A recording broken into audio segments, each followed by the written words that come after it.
Dual camera smartphones are all the rage, and the Huawei P9 was one of the first smartphones to really push the boundaries on what one could expect from such a setup. Although the implementation is slightly different, the new P20 Lite also features a dual camera setup that we have pitted against the Redmi Note 5 Pro, which is arguably the current dual camera champion in this segment. This is Sandeep from RevAtlas, and here are my thoughts. P20 Lite has a 16MP f2.2 camera with a secondary 2MP depth sensor, while Note 5 Pro has a 12MP f2.2 1.25 micron sensor with a secondary 5MP f2 1.12 micron depth sensor. In terms of image quality, the dynamic range is noticeably better on the P20 Lite as seen in these situations. However, the HDR mode on the Note 5 Pro has a more aggressive algorithm that does give it an edge at times, but it still does produce images that are a bit underexposed when doing so, something that Xiaomi is yet to correct. However, in terms of details rendered, the Note 5 Pro holds on to more details and the resulting file sizes are also larger despite the lower resolution. In terms of colors, the P20 Lite is generally more vibrant and warm, while the Note 5 Pro has a tendency to undersaturate colors as well as provide cooler tones. But overall, the performance from both are pretty similar and it's tough to pick a clear winner between the two.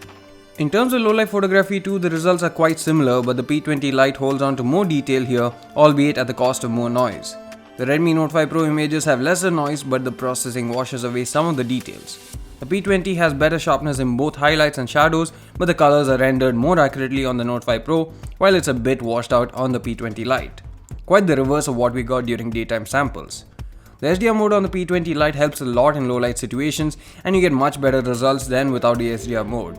So if you're using a P20 Lite, you may want to make use of the HDR mode not just in well-lit situations, but in low light too. When it comes to a portrait mode, the P20 Lite holds on to more detail and has better dynamic range where the highlights are kept in control.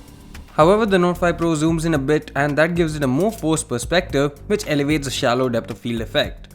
The portrait mode on the P20 Lite is very subtle, but the wide aperture effects mode allows you to get more blur and it converts highlights into bokeh balls as well. It can go from f.95 to f16, but between f2.4 and f4 is pretty much the sweet spot for good detailing as well as shallow depth of field. At the front, there's a 16MP f2 camera on the P20 Lite, while Redmi Note 5 Pro has a 20MP f2.2 1x2.8 inch 1 micron sensor. The P20 Lite captures more detailed photos despite having a lower resolution sensor, and the image colors are more natural as well as have better contrast. The Note 5 Pro has more washed out colors and the detailing isn't as good, but still pretty great on its own. The Note 5 Pro also has an advantage with the HDR mode on the front-facing camera, while there is no HDR capability on the front camera for the P20 Lite. When it comes to a portrait mode, the blurring is great on both, but the algorithm is better defined on the Note 5 Pro in terms of edge detection. It even gets the ears done properly, while the P20 Lite blurs out some needed portions of your face and features. Video recording maxes out at 1080p with both the front and rear-facing cameras on both. However, the Note 5 Pro has EIS on the rear camera and Xiaomi has been promising a 4K update for a while now. Dynamic range is better on the P20 Lite. It has slightly lesser noise and is also much quicker in terms of adjusting the exposure, but in terms of stability, Note 5 Pro is better and you also have options for flicker reduction. P20 Lite also exhibits similarly lower noise levels on the front-facing camera video, as well as more neutral colors, and stability is the same on both since there is no EIS up front. You do get an option to enable EIS on the Note 5 Pro, but it actually doesn't get enabled. This is the front-facing camera of the Redmi Note 5 Pro capturing 1080p video with the front-facing camera.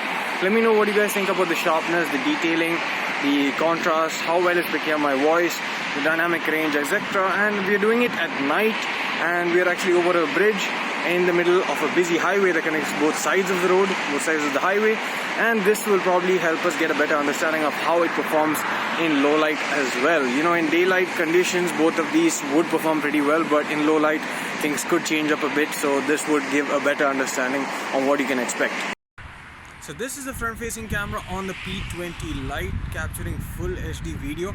Let me know what you guys think about the overall image quality, the sharpness, the detailing, as well as how it's picking up my voice. We're actually standing on a bridge that connects two sides of a road in the middle of a busy highway, so there might be some noise around, but I just wanted to check how it is. And also, for a change, instead of shooting it in broad daylight, why not do it under low light to test the low light capabilities of the camera as well. It's actually really tough to pick a winner between these two.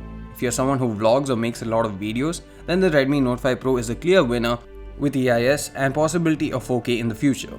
However, with better low light capabilities and more detailing, as well as better colors, the P20 Lite may suit many needs. And for others, the better blurring algorithm in portrait mode may also make the Note 5 Pro worthwhile. Thanks for watching, see you again in the next one.